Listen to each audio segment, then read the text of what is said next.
Welcome back to the First Seasons, everybody. It is Friday the 13th. Friday the 13th. Ugh. Well, hopefully we don't have any crazy Friday the 13th shenanigans going on here or at your house.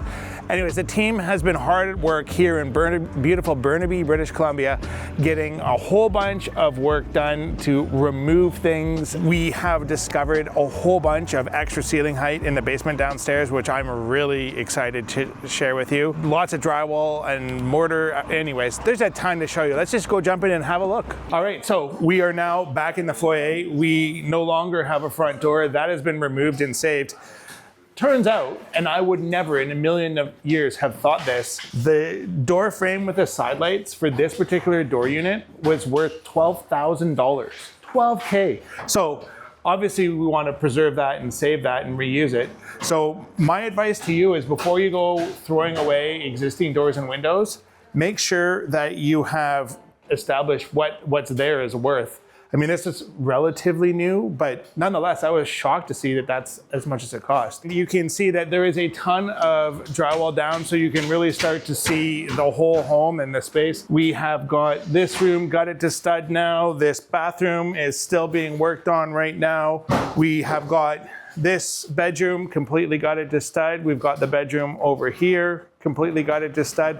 So that's all ready to rock and roll. We will be removing the roof off of this and reframing that and creating a sloped roof, not really vaulted per se in this area here, but it will go up like that. So that is going to look really, really cool.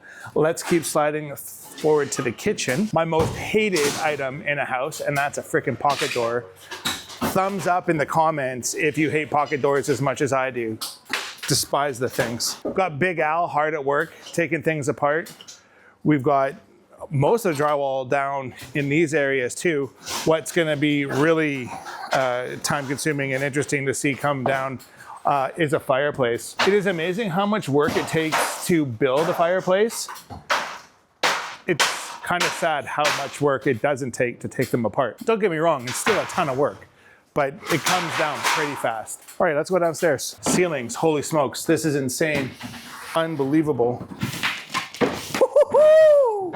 Wow, that's amazing. That is unfrickin' real. Wow. That's crazy that somebody would choose to lower this like that. Nonetheless, we've got a ton of drywall down. We've got a ton of drywall dust in the air. I don't particularly want to hang out and breathe it in myself. But yeah, ton of stuff done, looking amazing. I'm so excited to show you guys the continued update of what's going on in here. Let's go check out the backyard. One of the things that we were fighting when I was here last, I think it was last time, is there was a big tree here. Big tree. And Telus and Shaw, they opted to use one of the tree branches as the piece to keep the wires up and over the road. Once the tree goes, then we had to figure something out. So the team has come up with a pretty ad hoc Bojang solution to keep the wires up and off the road, and I like it. It's pretty good. But now we've got this tree gone. That cleans everything up back here. It was not in a good spot anyways. And we've got, one of the things that we try to do as we're doing demolition work is to minimize how much our team has to walk. So we've got a bin over here, and that is placed here because I'm sure that they're throwing drywall off the balcony upstairs, as well as coming down with wheelbarrows and buckets into the bin. So one of the things you always want to try and think about is making sure that you're not having to take too many steps to get things moved around. Let's keep walking around. This hasn't changed much in the slightest. It will be getting gutted to stud and started from scratch, but I mean, it's just, these ceiling heights are insane. It's so awesome. Very cool. So one of the things that we have to do on these projects is this white tape that's around the ducting, right? That's all asbestos tape. So that all has to get taken out by professionals. We're not supposed to take it out. We never do. It's not worth the risk, honestly. So like that, if you have white tape around your ducts at home, that's gonna be asbestos tape. Don't play with it. It's not gonna hurt you. It's not gonna do anything as long as you don't start rubbing it and make dust plume out of it. If you are concerned about it, you can talk to a contractor about painting it or taping over it. But if you're kind of sort of handy, you could just take a can of Kills primer and just prime it and seal it up so that it's just more difficult for it to kind of be bumped and dust kind of spread out from it.